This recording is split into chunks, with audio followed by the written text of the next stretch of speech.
നമുക്ക് മാമ്പഴം കൊണ്ട് മുളക് ഉണ്ടാക്കാം.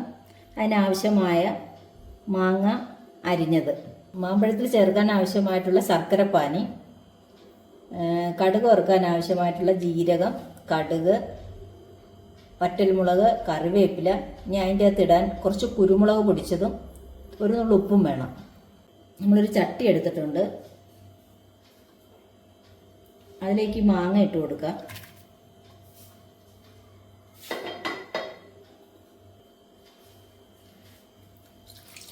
കുറച്ച് വെള്ളം ഒഴിച്ചു കൊടുക്കണം.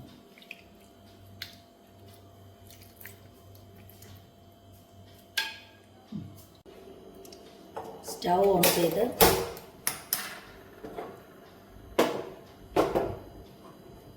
അടുപ്പത്തേക്ക് വെച്ചു. ഇതിൻ്റെ ഒരു നുള്ളു ഉപ്പിട്ട് കൊടുക്കാം നമുക്ക്.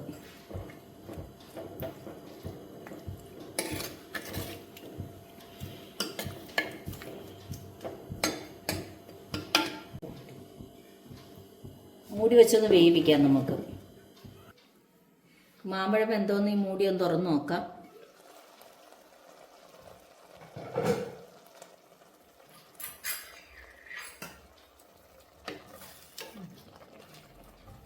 മാമ്പഴം വെന്തിട്ടുണ്ട്.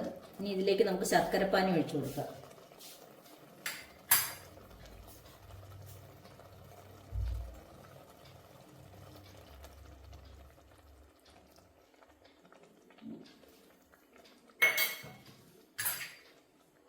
ഇളക്കി യോജിപ്പിക്കാം.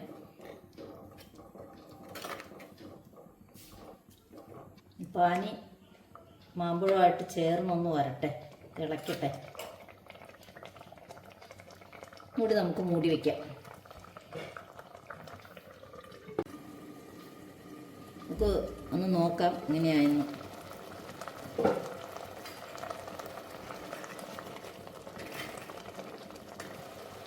മാമ്പഴ ശർക്കരപ്പാനിക്കകത്ത് കിടന്ന് വെന്ത് റെഡിയായിട്ടുണ്ട്. നമുക്കിത് മാറ്റിയിട്ട് ഇതിലിടാൻ ആവശ്യമായിട്ടുള്ള കടുക് ഒന്ന് വറുത്തെടുക്കാം. ചീനച്ചട്ടി വെച്ച് കുറച്ച് വെളിച്ചെണ്ണ ഒഴിച്ചു കൊടുക്കുക.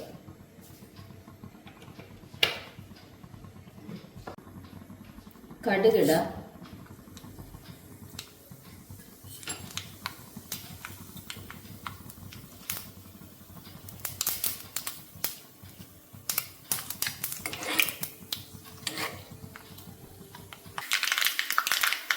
വറ്റൽമുളക്,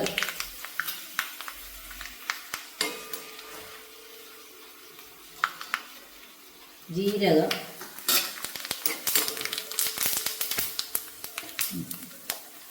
ഗ്യാസ് ഓഫാക്കി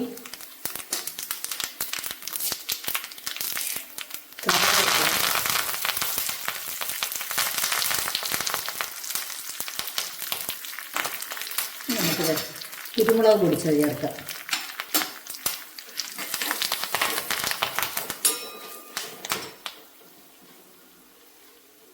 ഇനി വേവിച്ച് വെച്ചിരിക്കുന്ന മാമ്പഴത്തിലേക്ക് നമുക്ക് ആ കടുക് പൊട്ടിച്ച് ഒന്ന് ഇട്ട് കൊടുക്കാം.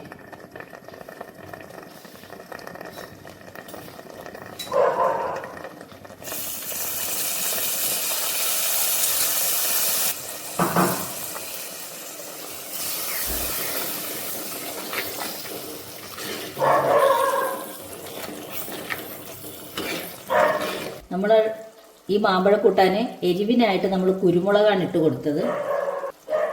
മാമ്പഴം ശർക്കരയിൽ വെന്തതിനകത്തോട്ട് ജീരകവും കടുകും കുരുമുളകും ഒക്കെ ഇട്ട്, കടുക് വറുത്തൊക്കെ ഇട്ടത് നല്ല ടേസ്റ്റി ആയിട്ടുള്ള മാമ്പഴം മുളക് ശരിയായിട്ടുണ്ട്. നമുക്കിനി ഇതൊരു പാത്രത്തിലോട്ട് പകരാം. മാമ്പഴം മുളക് ഇവിടെ റെഡിയായിട്ടുണ്ട്. വളരെ ടേസ്റ്റിയാണ്, പെട്ടെന്ന് ഉണ്ടാക്കാം. എല്ലാവരും ട്രൈ ചെയ്യണം. ഇഷ്ടപ്പെട്ടാൽ ലൈക്ക് ചെയ്യണം, ഷെയർ ചെയ്യണം, സബ്സ്ക്രൈബ് ചെയ്യണം.